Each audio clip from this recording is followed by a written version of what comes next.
السلام عليكم ورحمة الله وبركاته. حبايبي عاملين ايه؟ يا رب دايما تكونوا في اتم صحة واحسن حال. انا عبير ودي قناتي قناة اشهى الاكلات. يلا بينا ندخل على وصفتنا الجميلة دي ونصلي ونسلم على سيدنا محمد عليه افضل الصلاة والسلام. يلا بينا.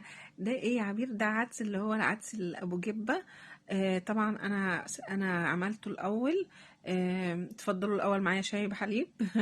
انا نقعته الاول مدة 4 5 ساعات كده، ونقعته وبعد كده غليته في ميه مغليه كده زي ما انتم شايفين، ما اخدش حاجات بسيطه، ثواني وكان استوى.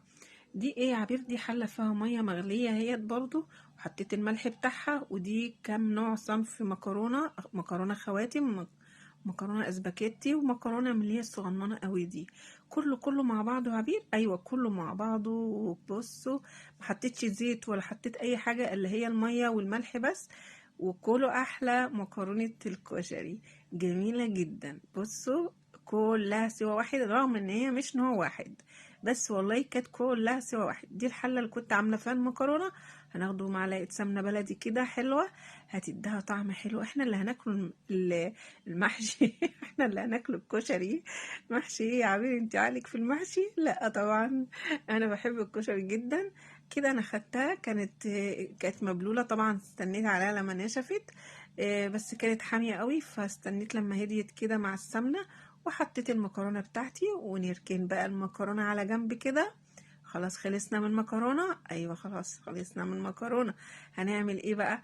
هنعمل التسبيكه ايه؟ التوم فرمته، وحطيت مع التوم وانا بديله تشويحه كده خل. بس اللقطه ما كانتش يا جماعه، معلش اعذروني، بس ما اقولكمش ريحه الخل مع التوم كانت روعه. وحطيت كده الطماطم زي ما انتم شايفين، ومعلقه شطه كده بودر كده معايا في قلب التسبيكه.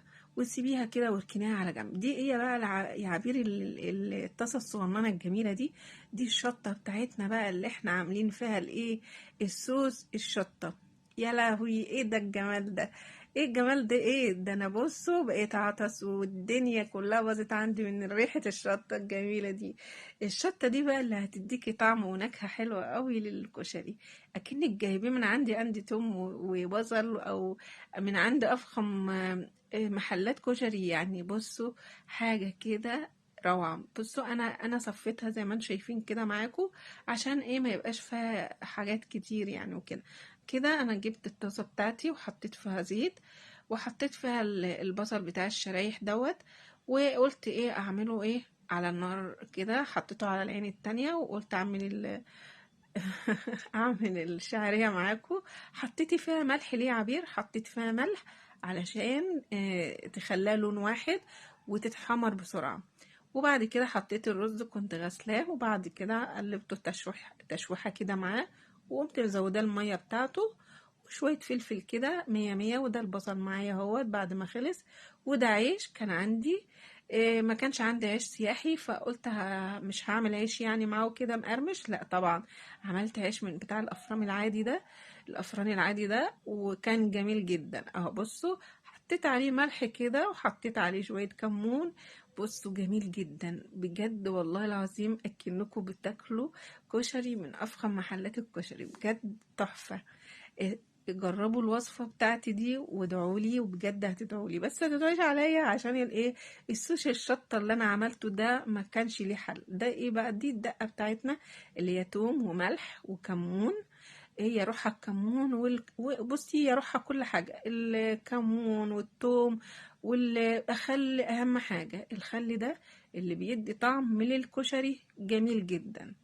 حطيته على ايه؟ حطيته على التسبيكة، وحطيته على الدقة بتاعتي دي.